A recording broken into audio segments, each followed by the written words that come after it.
let's move on to the number one team in college basketball. 5:30 p.m. Eastern on Fox. The Tennessee Volunteers, second true road game of the season. Their first one was at Louisville, where they blew them out against a healthy Cardinals team, mind you. This one coming at Illinois. KenPom lines this one at Tennessee -3.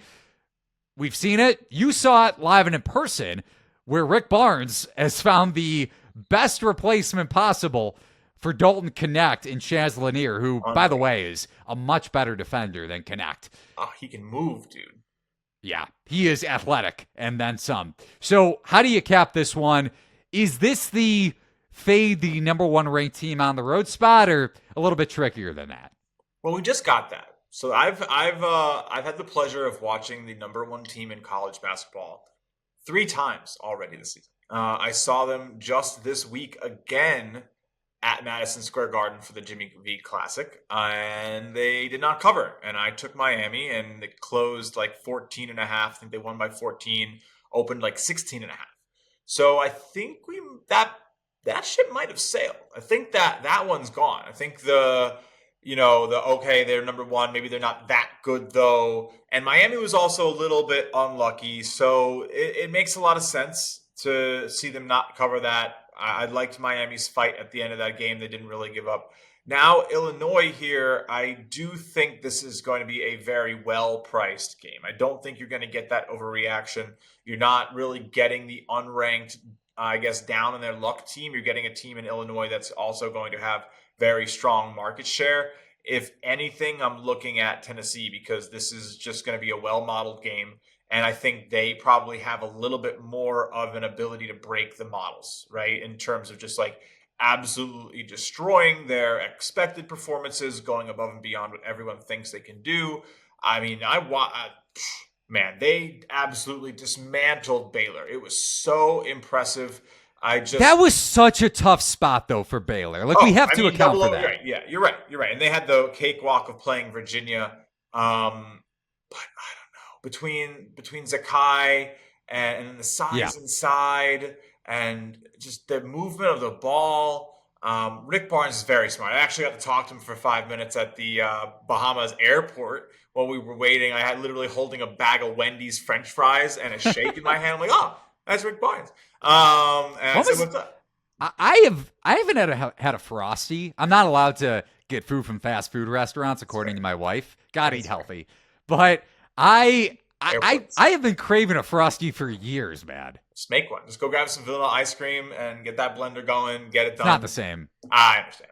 But, besides the point, I do think Tennessee is probably kind of valuable here just because even as the number one, coming off of a non-cover, maybe not blowing out Miami. That's Madison Square Garden, though. So it's like a little tough to do that. I think this is probably a good spot. Saturday spot, coming off of their, last little neutral game here.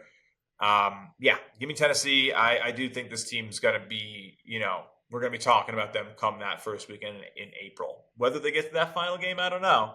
But I do think that's the semifinals for sure. Yeah, I was going to bring up some points with Tennessee last year. Arguably should have beaten Purdue in the Elite Eight, but I digress. Another conversation for a smaller slate of games. So I thought by the way, your handicap, I couldn't have said it better myself. Tennessee, number one defense per KenPom, definitely can travel. We touched on the handicap of the SEC overall. Much better conference and then some than the Big Ten, so take that for what it's worth. Vols allowing, this is interesting, just juxtaposed with Kentucky.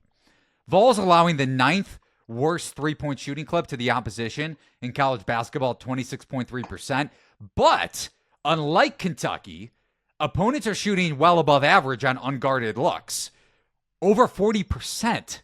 Or just at 40%. So Illinois, you look at their three-point shooting, especially with Jakic Jonas, really, really elite, uber-talented freshman wing for Illinois. Had a huge game against Wisconsin. He's shooting nearly 45% from three. When do we see Illinois struggle, or do we see at this game Illinois struggle against a much more physical defense than what they faced on a neutral on Thanksgiving against Arkansas? Much more physical defense than what they faced against Wisconsin's drop coverage on Tuesday night. You're going to hear it on X, or you're going to see it on X, and probably hear it on another podcast or X videos that pop up in your feed. Fade the undefeated team, top-ranked team on the road. I'm with you. The market's going to be spot on in this game. I'm not going to bet Tennessee, and maybe we do just see naturally, okay, variance goes against Tennessee in this game on the road. Illinois gets the upset. Oh, sure. I told you so. It's Vols or pass for me. Yep. Gotta be. I think it's a really good spot to buy in on a team that is just going to continue to prove themselves. So I would assume, and this is how I'll phrase it best, if you were to come back and bring the end of season efficiencies that Tennessee and Illinois are going to have into this game, that you would not get the spread you get this week. It'll be bigger towards Tennessee because Tennessee is better than what people think right now. They had a tough game. They were in a tough spot. Miami, there's so much psychology that goes into it, right? Big spreads, Madison Square Garden, those things just don't really mesh, right? For me, I'm assuming that Rick Barnes isn't out there like, hey, cover 15.5, guys. It's like, no, let's get it home, keep it around 10, try to keep it, 3-4 possessions so it doesn't get to a foul scenario late.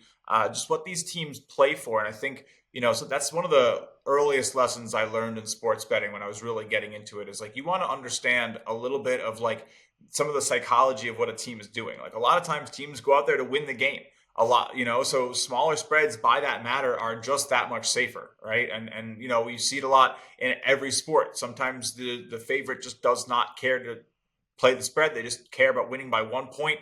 And so at Madison Square Garden, it's a little different than a 6.5 point spread, against Illinois. That's, within the realm of just get it home, right? A little less so than 15. So I like that a lot more for this Tennessee team. I think I'm always weary of big spreads. Back in the day when I was doing just modeling, I would literally cut out any spread over like 17 points just because the variability just too high. You just wasn't going to get that same end behavior in a game to really finish it out. And, the teams end up not playing for the best shot in the last 2 minutes. They're milking the clock or just trying to get home. And that's almost impossible to handicap. So give me games that stay in contention to the last minute, 6.5 point spreads, 9.5 point spreads, 3.5 point spreads. I'll take those. I would guess if you look at my career as a bettor, I do much better on those than things in double digits. I would assume most do. Yeah, no, I'm with you there. One last thing on this matchup, really intriguing piece, component, variable to handicap and watch for really is Keelan Boswell, veteran college guard, transferring over from Arizona after a couple seasons, going up against Ziegler, one of the best on-ball defenders, especially, overall, but really, really disrupts opposing point guard play. It is worth noting, Boswell, super small sample size, but Tennessee, they lost to Arizona a couple of years ago on a neutral court. That was when Arizona surprised, had a number 1 seed, I want to say, in Tommy Lloyd's first season down in Tucson. Boswell played 8 minutes against Ziegler, 2 turnovers, 8 assists. Just something worth noting because Boswell, 18% turnover rate this year, but if he does keep the turnovers down against Ziegler, Illinois is going to be able to operate very efficiently in the half court. But I think we're both in agreement. Tennessee's defense, if you're going to pick one, is the side to lean on or lean toward if you're trying to bet this game. But either way, doesn't appear like Justin or I will have a big market advantage or edge with our numbers compared to the market.